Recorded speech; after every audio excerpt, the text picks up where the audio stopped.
Starting in Florida with an update on the shark dragging case. 3 of the men involved have been charged with third-degree felony aggravated animal cruelty. Local law enforcement hope the decision will serve as a warning to any copycats. Felony charges of this nature are punishable up to 5 years in prison.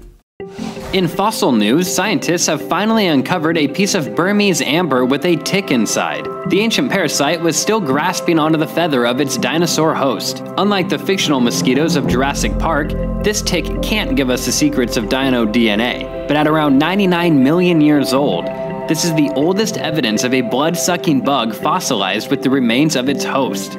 And fossils from New Zealand have revealed a giant penguin that was as big as a grown human. Measuring upwards of 5 feet 10 inches, this prehistoric bird would have weighed around 220 pounds. Staying down south, Australia's goanna lizards are wreaking havoc on local sea turtles.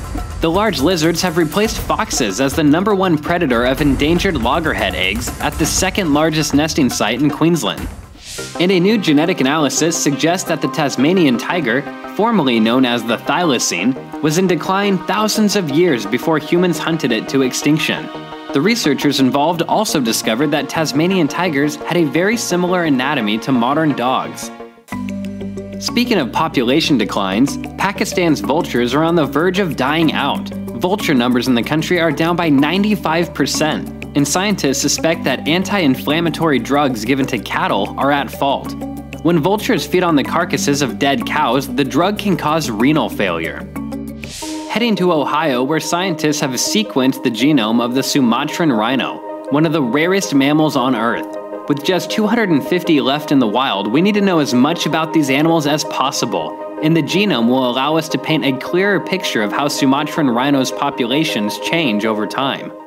On North America's west coast, the Center for Biological Diversity and Cascadia Wildlands have offered a $20,000 reward for information leading to a conviction of the culprit who killed 2 protected Washington wolves last month.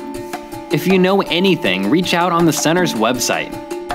In more poaching news, EU authorities have seen an increase in traded medicines containing illegal wildlife parts.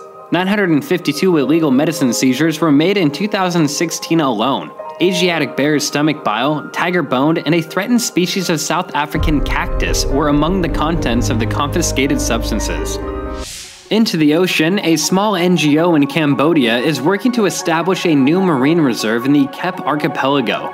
The region's coastal seagrass beds are being decimated by electrified nets, and trawling activity has seen fish populations hit an all-time low. With less stock, fishermen have taken to using nets with smaller holes, which are now affecting juvenile fish as well. Rounding off with a century-old mystery. A BRYDE'S whale carcass found in Namibia may finally help us describe the species. When the whale was first described in 1913, features from both inshore and offshore whales were mixed. And until we fix the mix-up, the whale cannot be officially recognized. This is problematic for groups like the Gulf of Mexico's BRYDE'S whales, which are threatened with extinction and in dire need of federal protections.